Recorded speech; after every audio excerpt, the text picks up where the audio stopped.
Welcome back to the Michael Eric Dyson Show. I'm Troy Johnson, filling in for Dr. Dyson. Still to come in the show, we'll find out about this weekend's 2011 Heart and Soul Awards weekend in Baltimore. The event brings together health professionals, fitness, finance, beauty experts, and more to support and celebrate women. And for our Black Music Month spotlight, we're going to rebroadcast an interview earlier this year that I had with one of my favorite artists, Carolyn Malachi. Grammy-nominated Carolyn Malachi.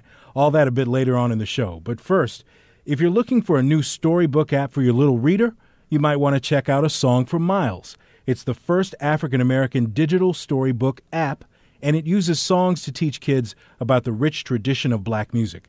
It was written, illustrated, narrated, scored, and developed by African Americans. The book's author, Dr. Tiffany Russell, joins us today in celebration of Black Music Month, along with Brian Roberson of Diverse Mobile, the developer of the app. Welcome to both of you to the Michael Eric Dyson Show. Thank you. Thank you for having us. Yes, thanks. Dr. Russell, tell us what inspired you to create A Song for Miles. Well, I have to tell you that I absolutely love books. I have a master's degree in African American studies, and I began collecting children's books that featured African American authors about over 15 years ago. And I knew that one day I would write my own. You know, I was inspired watching my husband with our son, and I wanted to write a book that honored and embraced that relationship. So, you know, through A Song for Miles, I'm attempting to fill what I see as a literary void that doesn't showcase black authors enough, and also doesn't talk about the male bonds between a father and a son. I grew up in a home that was filled with music, so I wanted to incorporate music in the book as well. It's very timely for this time of the year with Father's Day in the area and, of course, Black Music Month. So let's hear a little bit of what we're talking about. Here's a clip from when Miles first starts to pay attention to his father's music. One day, Miles was thinking about why things are the way they are. He heard some sweet sounds coming from his daddy's office. Miles had heard those sounds before. He peeked into the room to see what his daddy was doing. Miles saw his daddy nodding his head to the beat of a drum. So you tell us about the journey, Dr. Russell, how Miles and his father take in A Song for Miles. Exactly. Well, when his father later looks into Miles's room, he sees Miles dancing all around his room to a song by Al Green. And if you were to meet my son, who is the inspiration to this book, you would know that he will move to anything. So it was at that moment that, you know, his father decided, you know, I'm going to teach Miles what music really is. So later in the book, he begins to describe that, and he describes it in language that, you know, a 3-year-old is not able to understand. That he says that music is the language that God speaks in, and without music, our days and our world would be gray and colorless. But Miles didn't really understand that. So instead, he decides to take Miles on a musical journey where he teaches him character education traits like humility and perseverance and compassion, but through the lyrics of certain soul songs that both of them love. Excellent, excellent. We're talking with Dr. Russell, the author of the first African-American digital storybook in the iTunes App Store, along with Brian Roberson from Diverse Mobile, who helped develop this actual app.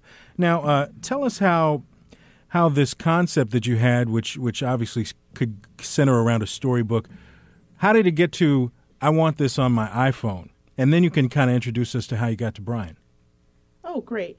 You know, my son is 3. Mm-hmm. We were potty training him, actually, and we gave him the iPad.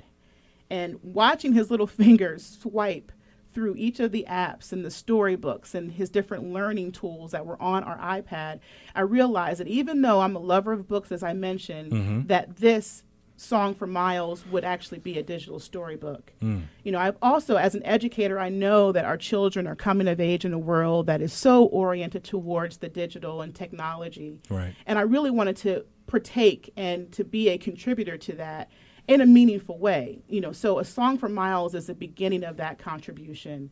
I also believe that it's really important to teach children multiple literacies. And what I mean by that is that, you know, it's not just the spoken or the written languages, but literacies also refer to the different ways that we can navigate within our world as our world grows. So for me, for Miles and other children, learning technology and learning how to appropriately appropriately manipulated is an important literacy to learn. Brian Roberson happens to be Miles's godfather, who's brilliant. So coming to find an app designer was quite easy for us. But I'll let him tell you about how he actually developed the app and why it's so beautiful. How you doing? Basically, how it came to be is, well, last year I founded my company Diverse Mobile, and the tagline for my company is bridging the digital divide one app at a time. And I was trying to, I guess, I had this amorphous idea of what I was going to do with the company, and as far as how I was going to attack this digital divide problem that I think we have. And Dr. Russell and her husband, they brought this project to me, and it fit perfectly in my wheelhouse. It fit perfectly in what I was after. It has a great appeal, and it tells our story in words and pictures and great illustrations, and so I was up on it. I was up on it really quick, and they needed it done by June for Black Music Month, right? And so I got right to it. And they gave me the assets, they gave me the illustrations, they gave me the audio, and they set me to work. And a few weeks later, here you go. You went in the Funk Lab, and now it comes this app. Pretty much. Now, going back to the app, a Song for Miles has lots of great music in it from artists like Stevie Wonder, Marvin Gaye, Earth, Wind and Fire. Let's listen to another clip of Miles' father talking about the Curtis Mayfield song, The Makings of You.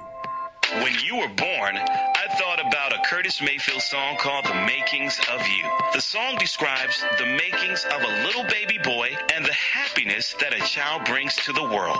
It was perfect because it represented what your birth meant to me. What do you have next on the horizon? What's planned? Are you going to have a whole series of these or some other direction? I thank you so much for asking that, because Miles is a continuing character, and this series will expand to include a female character named Olivia, and her book, Olivia Dream, will be out by Christmas time, and it is a wonderful little piece because it's on a trip to the Clark Atlanta art galleries. Olivia, with her mother, Olivia falls asleep. And in her dreams, she imagines a world where the work of such artists like James Van Der Zee, Aaron Douglas, Elizabeth Catlett, and so many others come to life. And it's through looking through her dreams at this amazing cadre of Black artists that she begins to understand how beautiful she is and how strong she is. And she becomes even more proud of her heritage. So when she wakes up, she sees herself as an artist, and she's poised to paint the world as she envisions it. So A Song for Miles is just the beginning of what we're, envisioning as ways to engage all young people in Black art. So we have music, we'll have jazz, and we'll have hip hop, and then of course the first one will be the Black art. Excellent. My thanks to my guest, Dr. Russell, author of the first African-American digital storybook that can be found in the App Store, A Song for Miles, and also Brian Roberson of Diverse Mobile. Thank you both for coming on the Michael Eric Dyson Show. Thank you. Thank you for having us. Very much.